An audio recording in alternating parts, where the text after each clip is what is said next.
श्रीमद् भागवत महापुराण में आया।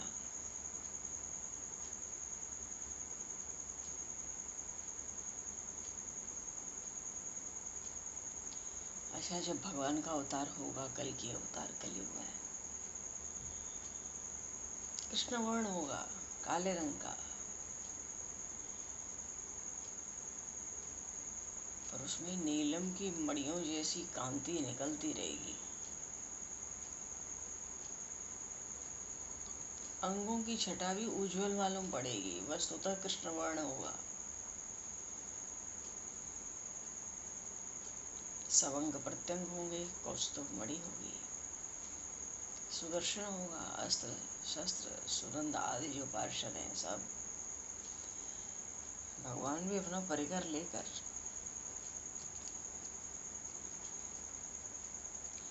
वस्तुतः है।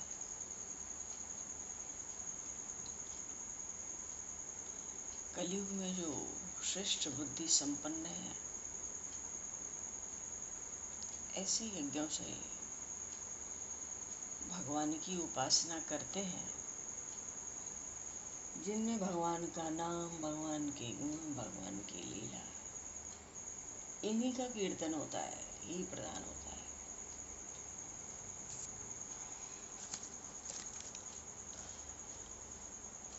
नमस्ते वासुदेवाय, नमः संकर्षणाय च, प्रद्युम्नाय अनिरुद्धाय, तुभ्यं भगवते नमः।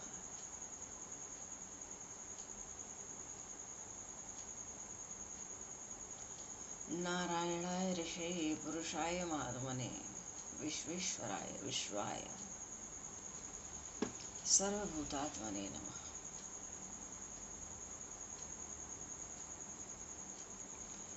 भगवान वासुदेव तो ज्ञान स्वरूप रहते हैं। कहते हैं ना, ज्ञान अखंड एक सीतावर। तो ज्ञान स्वरूप तो भगवान वासुदेव, और जो क्रिया शक्ति है उस स्वरूप में भगवान संकर्षण। बारंबार इनको नमस्कार है।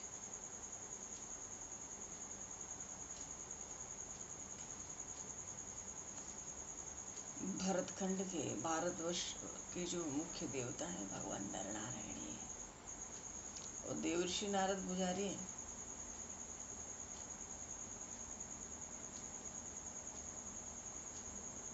कलयुग में जो भक्तजन भगवान की विशेष आराधना करते हैं,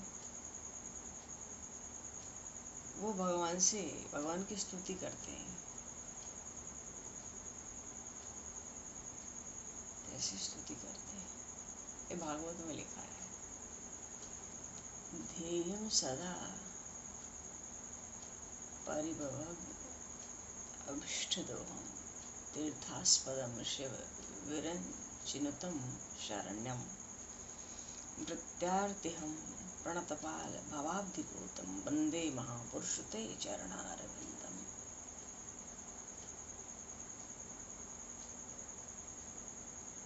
ये भी लिखा है भागवत में, कैसे स्तुति करते हैं बुद्धिमान लोग।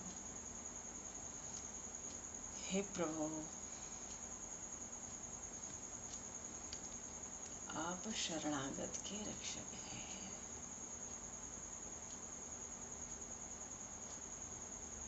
आपके चरणारविंद सदा सर्वदा ध्यान करने योग्य है।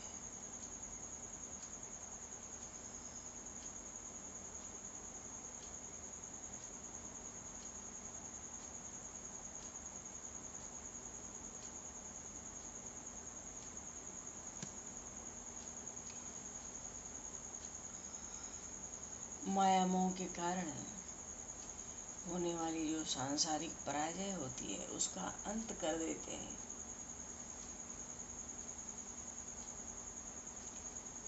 भक्तों को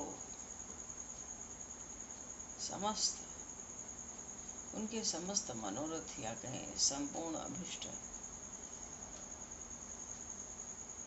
वस्तुओं का दान करने वाले मनो कामधेनु के समान है।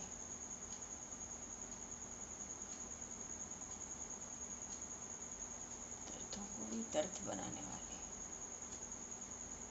और स्वयं परम तीर्थ स्वरूप है।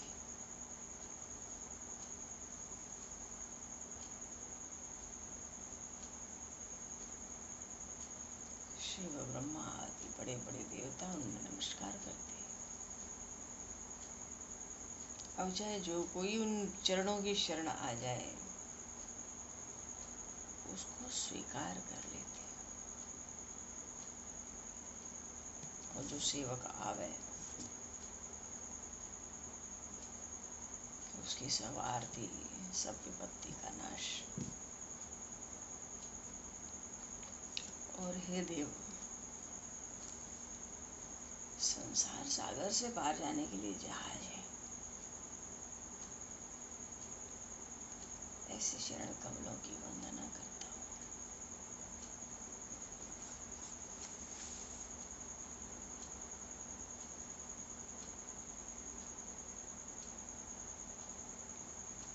शरीर का मैंपन छूटे भक्ति मार्ग में, क्योंकि शरीर को मैं माना तभी तो जीव संसार चक्र में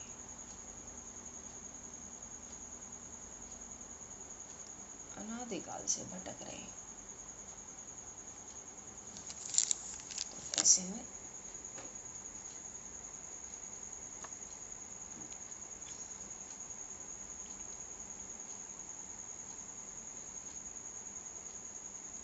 भगवान की लीला, उनके गुण, उनके नाम का कीर्तन,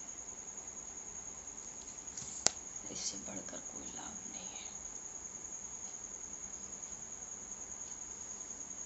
संसार में भटकना मिट जाता है। न ह्यतः परमो लाभो देहि नाम भ्राम्यतामिह।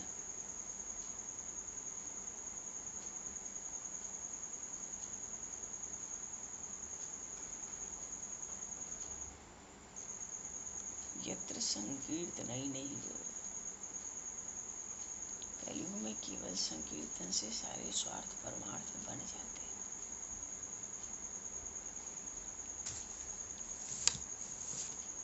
हे भगवान, आपके चरण कमलों की महिमा कौन कहे।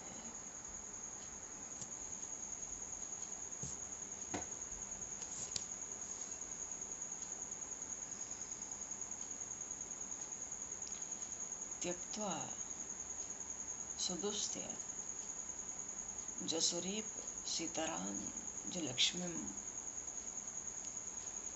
धर्मिष्ठ आर्यवचसा यदगादरण्यम मायामृगम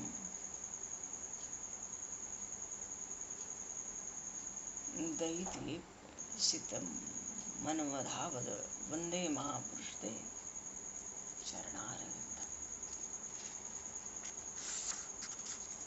भागवत में लिखा है कैसे स्तुति होती है कलयुग में। हे बाप जी, हे भगवान, आपके चरण कमलों की महिमा कौन कहे।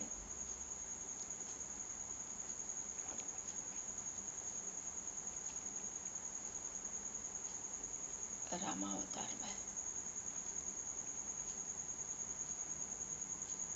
पिता दशरथ जी के वचनों का गौरव रखने के लिए देवताओं के लिए भी दुस्ताज्य और वांछनीय। देवता पाना चाहते थे अवध का राज्य, ऐसा था। अवध राज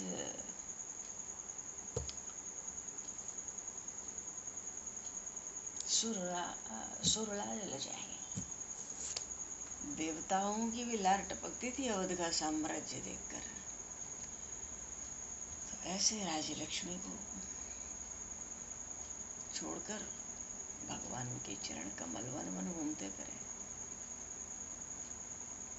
भगवान के चरण कमल धर्म निष्ठा की सीमा है।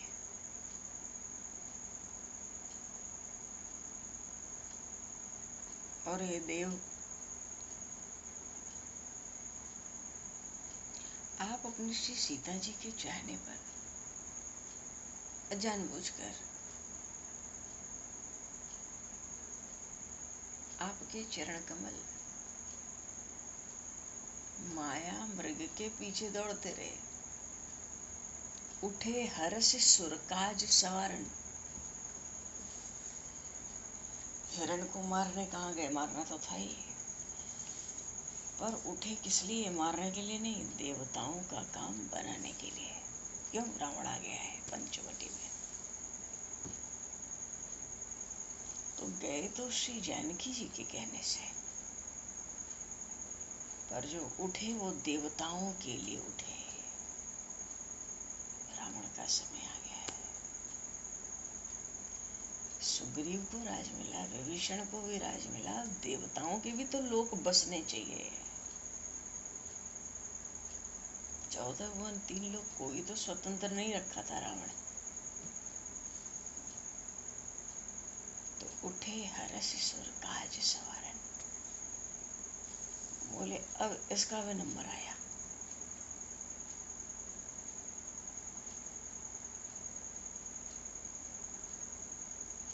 उठे ही थे देवताओं का काम बनाने, तो जानबूझकर ही तो चले भगवान के चरण कमल, उस माया मृग के पीछे।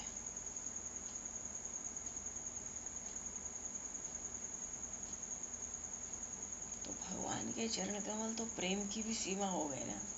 उठे तो थे श्री जानकी माता के कहने से, उन्हीं के लिए।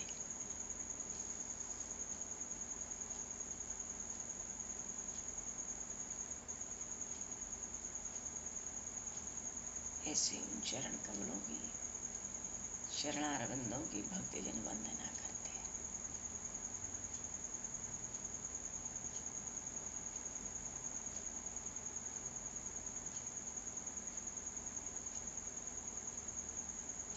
कलयुग में एक ही उपाय है,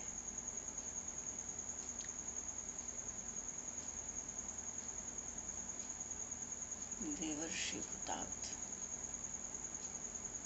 नृणां पितॄणां न किंकिरो नाय मृणी च राजन्।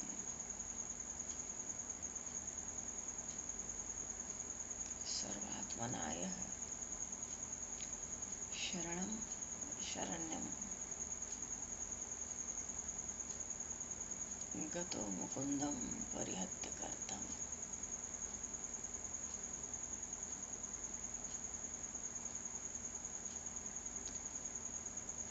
ये बाकी है, वो बाकी है, छोड़ो। ये करना आवश्यक है, वो करना आवश्यक है, छोड़ो। मैं मेरा तू तेरा, छोड़ो। तो पकड़े क्या?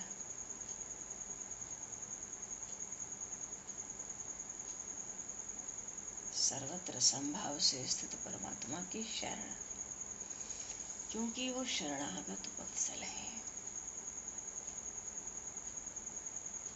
प्रेम के वरदानी है, मुक्ति के दाता है। उन भगवान की जो शरण में आ गया, फिर देवताओं का ऋण हो या ऋषियों का या पितरों का, प्राणियों का, कुटुंबियों का, अतिथियों का, सब ऋण से पूर्ण।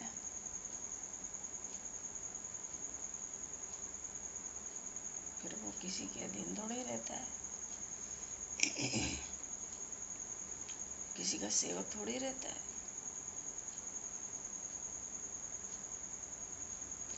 भगवान का चेला है, शरण में, तो दूसरे के अधीन कैसे रहेगा? शरणागति भंग हो जाएगी ना। दूसरे का सेवक कैसे होगा? भंग हो जाएगी ना शरणागति। किसी के बंधन में कैसे रहेगा? शरणागति भंग हो जाएगी। वो अपने मन से किसी का सेवक नहीं होता, कोई बंधन नहीं रखता। शरीर अपना कर्तव्य कर्म करता है, वो किसी के अधीन नहीं रहता।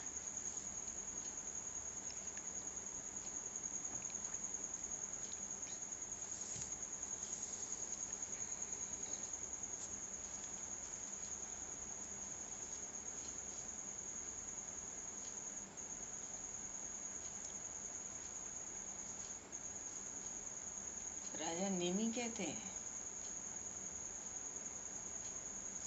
नेमी प्रश्न पूछते हैं, नौगेश्वर उत्तर देते हैं।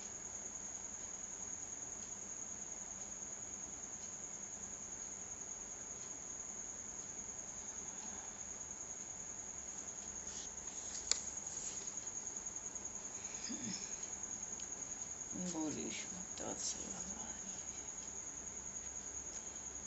देव देवेश योगेश पुण्य श्रवण कीर्तना।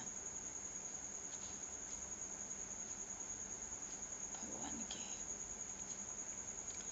लीलाओं के श्रवण कीर्तन से जीव पवित्र होता है। भगवान सर्वशक्तिमान परमेश्वर है।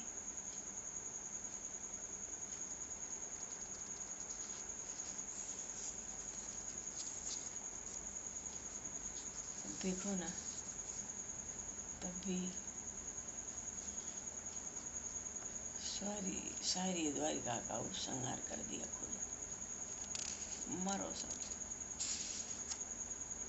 सबको, उनको भी मार पीट के कूच के तब भगवान गए। अभिमानी हो गए थे ये दो ऋषि।